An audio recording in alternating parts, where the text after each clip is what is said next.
Warning: this video is a spoiler-containing review of the Squid Game series.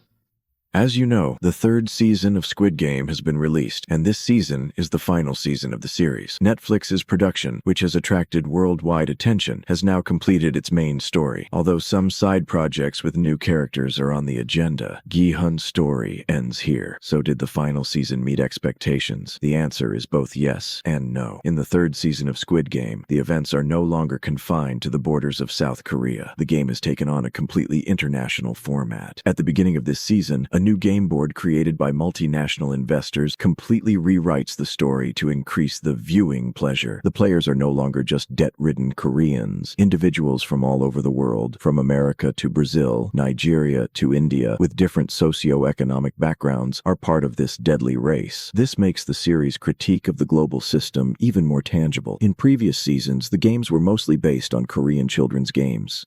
In this season, every game is based on universally accepted psychological concepts and cultural symbols. For example, in Episode 2's Mirror Room, there was a mechanism where players had to kill themselves, not the person in front of them. The plot was all about self-questioning and individual guilt. When players realize that their biggest enemy is themselves, they collapse. Also, in the game Divide and Conquer, the concept of loyalty and trust is destroyed when randomly generated teams suddenly become enemies. Players are now forced to make inhumane decisions not only to win, but also to survive. While the audience tries to understand the logic of these games, they also question themselves with the question, what would I do? Also, for the first time this season, we see that the managers are also fighting a war among themselves. Apart from the VIPs who watch the game as spectators, power struggles are not only between the players, now there are meetings between the playmakers. This layer, the allegorical structure of the series, adds another step of depth. In other words, not only the lower class, but also the upper class is rotten within itself. One of the worst parts of Squid Game's final season was that Gi-hun was not just a player this time, but an internal threat who wanted to destroy the game. Gi-hun, who turned into a red-lighting, angry, and confrontational figure at the end of Season 2, emerges as a deliberate, cool, and calm person in Season 3. But this transformation is only on the surface. Inside, he is torn apart by his vivid conscience, regret, and dreams for his daughter. This time, Gi-hun is not a player. He joins for a purpose, to destroy the system cell. However, this is where the strongest part of the series comes together. The system is so deep, layered, and manipulative that no matter how smart Gi-hun is, he can't help but feel like a player again. Especially in Episode 5, Gi-hun's mental breakdowns in the Dreamcatcher game, which is based on a trauma from his childhood, are one of the deepest fragmentations of the character. The perspectives of the new characters also paint a different portrait this season. Naomi initially seems like the classic smart woman with an unknown past archetype, but due to the economic exploitation she is subjected to and the family's sense of guilt, she gradually becomes a more insane and fragile character in the later episodes. Her confrontation with Gi-hun in the finale is perhaps one of the most powerful dramatic moments of the season. On the other hand, the character of Gi-hun serves more of a reflection function. He is someone who carries the legacy of Ali's character from the first season, pure, helpful, but crushed under the weight of the system. However, this time, the story is about him slowly being drawn into darkness. The gradual blurring of Gi-hun's moral line is proof that no innocence can exist for long in the Squid Game universe. Another obscure character who has attracted attention in this season now has to struggle not only to survive, but also to restart himself. Gi-hun's battle in the world to break the game, Naomi's journeys to forgive herself, or Gi-hun's torn between conscience and survival. All of them clearly reflect the cruel truth of the system to outsiders. Everyone is being fooled by this game. Some are life, some are madness. Squid Game Season 3 leaves the previous seasons behind not only with its story, but also with its cinematographic success. The production team clearly aimed to offer a cinematic experience in this season, and largely succeeded. Each game is not only dangerous, but also has an eye-catching and disturbing visual. Especially the final game location called White Area disrupts the viewer with its simplicity. While we are used to the colorful, childish game intensity of the first seasons, this season's finale takes place in a center. It is as if there is no longer a physical world inside the players' own minds. The idea is that the game is nearing its end. The outside world begins to disappear, and the players are only faced with their own selves. The cinematography is quite successful successful in reflecting the psychological states of the characters with light and shadow plays. The camera frame changes in Naomi's panic moments and makes the audience hold their breath. In the scenes where Gi-hun is alone, there is almost no use of light, only silhouettes are depicted. These visual choices were like a journey taking place inside the characters. The sound design has also reached a different level this season. In some games in particular, the music is completely disabled and only the actors' breathing, footsteps, and eye sounds are heard. Silence is a great tool for tension this season. It's as if the series is shouting without saying anything. Death doesn't make a sound here, it's just felt. The musical selection is remarkable. The classic music pieces we remember from the first seasons return, but this time in slowed down, muffled versions. Cheerful tunes like Blue Danube are cleaned up again in a horror movie atmosphere. This disturbs the audience's sense of being somewhere. It makes you think, I've heard this before, but why am I shivering now? And of course the costume design. The masks and outfits of the VIP characters are much more symbolic this season. Now they are not just animal figures, but real figures and masks, decorated with religious symbols. It seems that those who hold this power believe that they are not only rich, but also have a divine status. The game is no longer entertainment. It has become a fantasy of divinity. As a result, the technical quality in Season 3, the brutality of the harshness, makes the world much more impressive. The visual and atmosphere are not only public, but also take on a direct narrative role. The audience feels the character's loneliness not only from the dialogues, but also from the extinguishing of the light, its continuation, the echo of silence. Squid Game has closed not only a story, but also the spirit of an era with its third season. Gi-hun's story is over, but his ruthless brutality, confrontations, and sacrifices continue to be left behind. The series has gone down in history not only with its survival games, but also with the questions it poses to us, its dilemmas, and its mirror made up of human content. The game is over now, but its impact will not be easily erased. If you liked this analysis, don't forget to like the video, share the most amazing scene for you in the comments, and subscribe for more content. Squid Game is over, but there is still much to talk about. It has been selected in the next video.